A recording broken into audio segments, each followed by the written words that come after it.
Welcome to education mastery. நீங்க UGC net dead set படிக்கிறீங்கன்னா கண்டிப்பா இந்த சேனல் உங்களுக்கு ரொம்ப யூஸ்ஃபுல்லா இருக்குங்க. இன்னைக்கு நம்ம வீடியோல பாக்குறது UGC net paper 1 unit 1 teaching aptitude ரொம்ப இம்பார்ட்டன்ட் PYQs மட்டும் பார்க்கலாம்.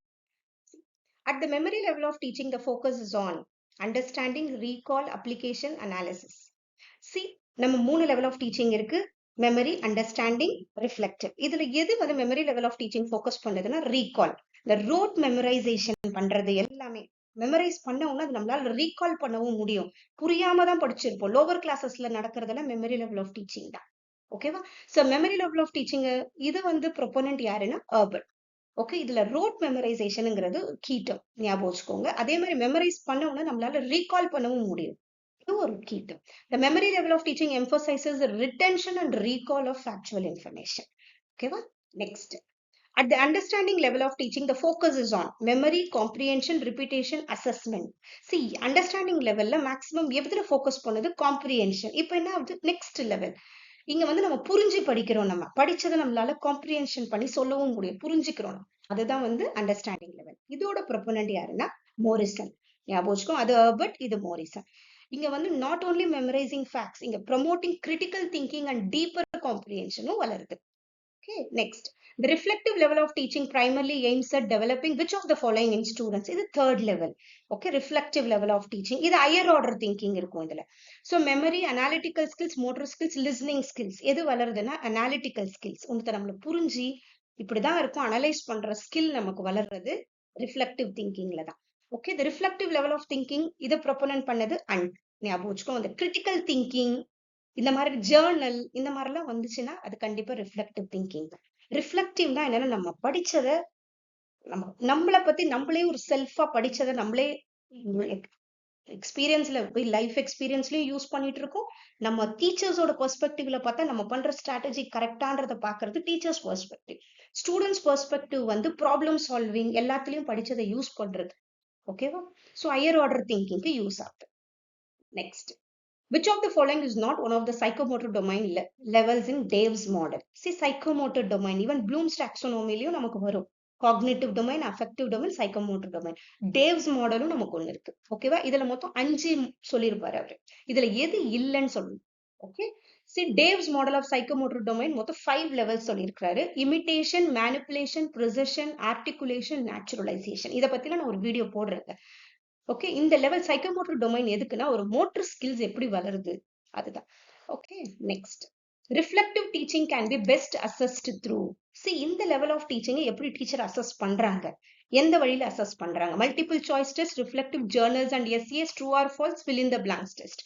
எப்படின்னா ரிஃப்ளெக்டிவ் ஜேர்னல்ஸ், அந்த ஜேர்னல் வேர்டு வந்தாலே, ஜேர்னல்ஸ்னா என்னன்னா நம்ம என்ன பண்ணோமோ அது எழுதுறது நம்மளே.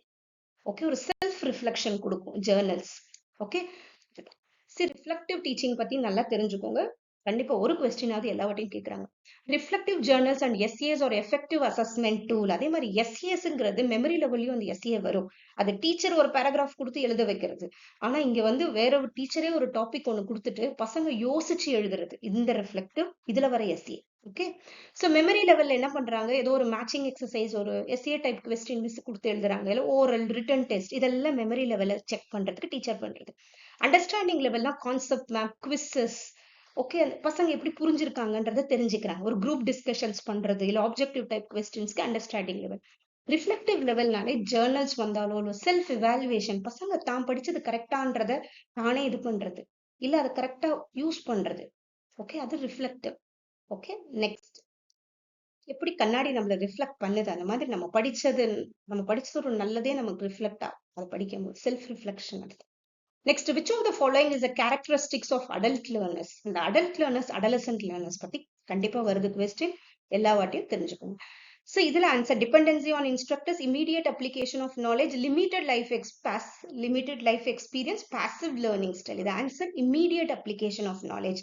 இந்த adult learners வந்தா அவங்க பாசிவா இருக்கணும்னு விரும்ப மாட்டாங்க, ஆக்டிவா இருக்கணும் தான் விரும்புவாங்க. எல்லாத்துலயும் தான் படிச்சதை அப்ளை பண்ணணும்னு நினைப்பாங்க. அதுதான் immediate application of knowledge. See, maximum age group வந்து 18 years older. அதுல இருந்து adult learners ஸ்டார்ட் ஆகுது.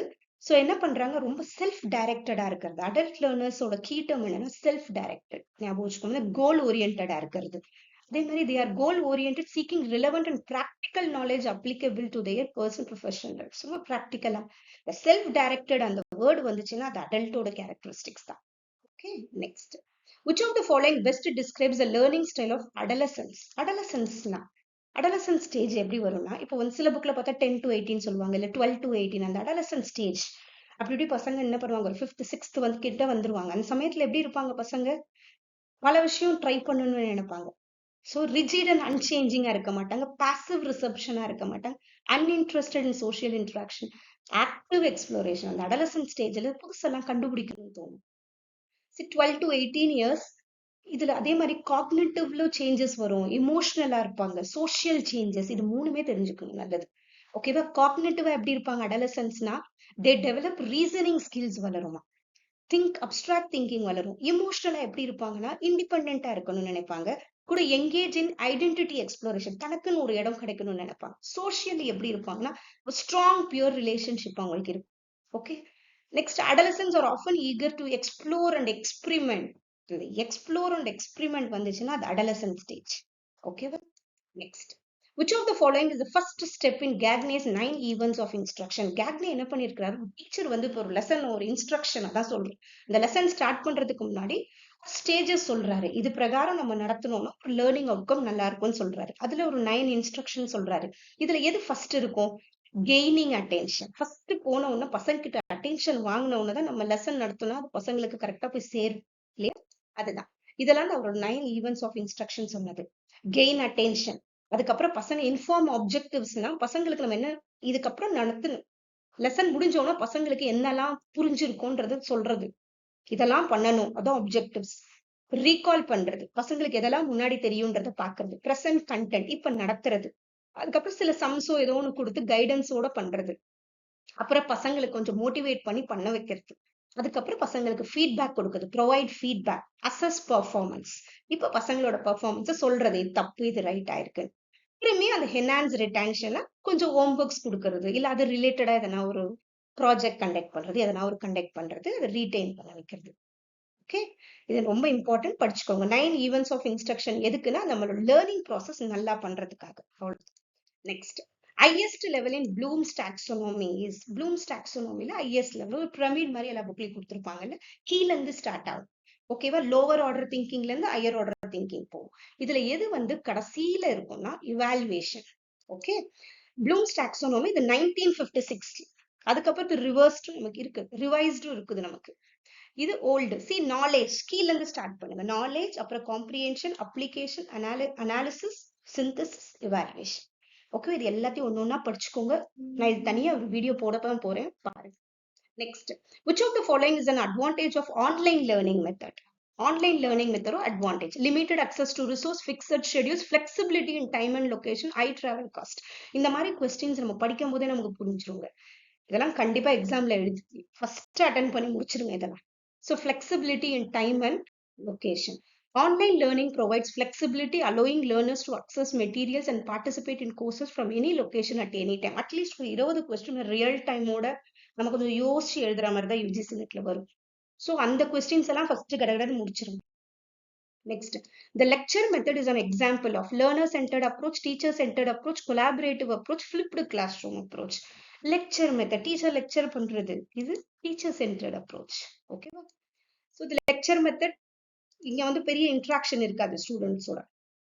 Next, the traditional model of education emphasizes, traditional மாடல்ல நம்ம படிச்சது இப்ப டீச்சரோட lecture method. Okay, student autonomy, teacher authority, digital tools, peer learning. So டீச்சரோட அத்தாரிட்டி இருக்கும். ஓகே, இது நமக்கு இருக்க சிலபஸ் புக் பாயிண்ட் ஆஃப் வியூல மேபி நமக்கும் நல்ல டீச்சர்ஸ் இருந்திருப்பாங்க. ஓகே, பட் அந்த லெக்சர் ட்ரெடிஷனல், அங்க மெயின் டீச்சர் தான், அவங்க சொல்றதுதான் நம்ம கேட்போம், நம்ம அங்க பாசிவா தான் இருந்தோம் இல்லையா, இதுதான் இங்க சொல்றது. Next, traditional models of education typically feature teacher-led instruction and authority in the classroom. Next, flipped classroom is an innovation in teaching where the flipped classroom, blended classroom la ரொம்ப important. flipped classroomல ஒண்ணுமே இல்லை. நம்ம படிக்கும் போது first miss லெசனை முடிப்பாங்க, அது ரிலேட்டடா எதனா ஒன்னா நமக்கு கொடுப்பாங்க. ஃபிளிப்டுனா அதுக்கு ஆப்போசிட்டா நடக்கும். அது ரிலேட்டட் திங்ஸ் எல்லாம் ஃபர்ஸ்ட் கொடுத்துருவாங்க, பசங்க வீட்டுல போய் அதை படிச்சு கொஞ்சம் புரிஞ்சுட்டு நெக்ஸ்ட் டே வந்து ஒரு டிஸ்கஷன் மாதிரி பண்ணுவோம். அதுதான் flipped classroom. ஓகேவா? So students learn through traditional lecture கிடையாது. ஹோம் ஒர்க் இஸ் டன் கிடையாது. Students watch lectures at home. Only digital tools are used. Okay, student watch first பசங்க அதை பத்தின ரிலேட்டட் வீடியோஸ்னா அதை பார்த்துட்டு வருவாங்க. ஓகே, ரிலேட்டட் மெட்டீரியல்ஸ் எதுனா நெக்ஸ்ட் மேக்ஸிமம் இதுல ரிலேட்டட் வீடியோஸ் அந்த மாதிரி ஏன்னா ஐசிடியோட சேர்த்து வர்றது தான். Flipped classroom is an instructional approach where traditional learning environments are inverted, with students engaging with instructional content at home, often through videos. Videos main focus பண்றதுல and using classroom time for interactive activities use பண்ணிக்க. Okay, next, which level of Bloom's taxonomy involves creating new patterns or structures? Remembering, understanding, applying, creating. நம்மளோட அந்த பழைய இதுல blooms டாக்ஸானமில கிரியேட்டிங்ன்ற word வராது. ஆனா வந்து புதுசு ரிவைஸ்டு ப்ளூம்ஸ் டாக்ஸானமில கிரியேட்டிங் வரும். அப்படின்னா என்ன பாருங்க, கிரியேட்டிங் இத வந்து 2001ல லாரன் ஆண்டர்சன் அவர் பண்ணது. ரிவைஸ்டு ப்ளூம்ஸ் டாக்ஸானமி இதுவும் அதே மாதிரி பிரமிட் மாதிரி இருக்கும். கீழ இருந்து ஸ்டார்ட் ஆகும். இதுவும் லோவர் ஆர்டர் திங்கிங் ஸ்கில் இருந்து higher order thinking skill. Remembering, understanding, applying, analysing, இவால்வேட்டிங், creating. கடைசியா அந்த கிரியேட்டிங் இதுல சிந்தசைஸ் அந்த வேர்டு வராது. அது ரெண்டு மட்டும் மாறிடும். ஓகேவா? அங்க வந்து எவால்வேஷன் இருக்கும், அப்புறம் சிந்தசிஸ் இருக்கும் இல்லையா? இங்க சிந்தசிஸ் வராது. அதுக்குள்ள இவால்வேட் பண்ணோம்னா கிரியேட் பண்ணணும். பசங்களே வந்து யோசிச்சு பண்ணணும் அவங்க. அதுதான். ஓகேவா? நெக்ஸ்ட் இது வந்து 2001. Okay, a positive learning environment is characterized by strict discipline, collaborative and supportive interactions, competitive atmosphere, limited resources. Positive learning atmosphere எப்படி இருக்கும்னா collaborative and supportive interactions இருக்கும். இந்த டீச்சர் வந்து ரொம்ப collaborative ஒரு ஃப்ரெண்ட்லியா இருக்கும்போது அந்த அட்மாஸ்பியர் பசங்களுக்கு ரொம்ப பாசிட்டிவா இருக்கும். பசங்க வந்து நிறைய இன்டராக்ட் பண்ணுவாங்க. நிறைய இன்டராக்ட் பண்ணும்போதே அங்க லேர்னிங் நிறைய இருக்கும். ஓகே, ஸோ இந்த பாசிட்டிவ் லேர்னிங் என்வாயன்மெண்ட் ரொம்ப முக்கியம். இது கன்ஸ்ட்ரக்டிவிஸ்ட் அந்த தியரிக்குள்ள வரும். collaborative learning அந்த மாதிரி learning குள்ள வர்றது. Okay, so a positive learning environment promotes collaboration and support among students and teachers, fostering an atmosphere conducive and learning and growth. பசங்களுக்கு ஏத்த ஒரு environment கொடுக்குது. Next, an advantage of computer based testing is delayed feedback, limited accessibility, immediate scoring and feedback, higher cost. So நம்ம ஒரு சிபிடில test பண்ணும்போது என்ன பண்ண முடியும், நமக்கு உடனே ரிசல்ட் கிடைக்கும் இல்லையா? அதுதான் இமீடியட் ஸ்கோரிங் அண்ட் ஃபீட்பேக். இந்த சிபிடி பத்தி கொஞ்சம் தெரிஞ்சுக்கோங்க, சம்டைம்ஸ் வருது. Computer based testing provides immediate scoring and feedback, allowing learners to quickly understand their performance. Next, what type of content is primarily broadcasted by the Swayamprabha channels? Swayamprabha channels பத்தியும் தெரிஞ்சுக்கோங்க. அது ஒரு 24/7 அது வருது. அதுல மொத்தம் சேனல்ஸ் எத்தனை இருக்கு? 34 டிடிஹெச் இருக்கு. இப்போ கொஞ்சம் ஏறி இருக்குன்னு சொல்றாங்க. கரண்டா என்ன இருக்குன்றத பார்க்கணும். ஸோ இதுல என்ன ஷோஸ் எல்லாம் வருது? Entertainment shows, sports events, educational programmes for school and university students, commercial advertisements. இதுல மேஜரா ஸ்டார்ட் பண்ணது எஜுகேஷனுக்காக. So educational programmes for school and university students. So DTH, direct to home. Okay, DTH. Okay, next. Which factor is most crucial in creating an effective learning environment? எது ரொம்ப crucial? எது தேவை? Which factor is most crucial? எது ரொம்ப? high student to teacher ratio, strict classroom rules, positive teacher student relationship, long lecture. இது நல்லா தெரியும். ஒரு positive teacher student relationship இருந்தா அங்க கண்டிப்பா நல்ல ஒரு effective learning environment இருக்கும். Okay, positive relationship between teachers and students என்ன பண்ண ஒரு ட்ரஸ்ட் வளர்க்கும் பசங்களுக்கு, ஒரு என்கேஜ்மெண்ட், ஒரு சென்ஸ் ஆஃப் பிலாங்கிங். ஸோ அது வந்து ரொம்ப எஃபெக்டிவ் லேர்னிங் என்வாயன்மெண்ட்க்கு நல்லது. Which of the following is a significant factor affecting the effectiveness of teaching? எது வந்து எஃபெக்டிவ்னஸ் ஆஃப் டீச்சிங் அஃபெக்ட் பண்ணுது? Teachers content knowledge, classroom size, availability of digital tools, all of the above. எதெல்லாம் வந்து இல்லைன்னா, எதெல்லாம் வந்து நமக்கு இல்லைன்னா ஆல் ஆஃப் த பா.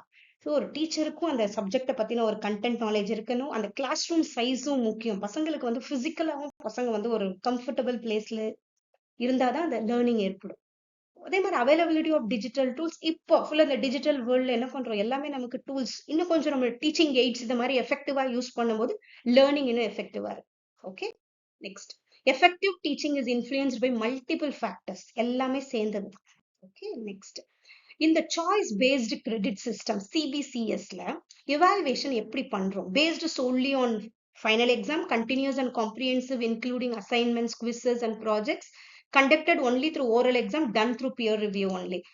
ஆக்சுவலா இந்த சிபிசிஎஸ் சிஸ்டம் பத்தி நல்லா தெரிஞ்சுக்கோங்க. இதுல வந்து கண்டினியூஸ் அண்ட் காம்ப்ரிஹென்சிவ் எல்லா அசைன்மெண்ட் மார்க், அந்த குவிஸ் ப்ராஜெக்ட் எல்லா மார்க்ஸுமே வச்சு பண்றது. Okay, so CBCS framework emphasises continuous and comprehensive evaluation, incorporating எல்லாமே.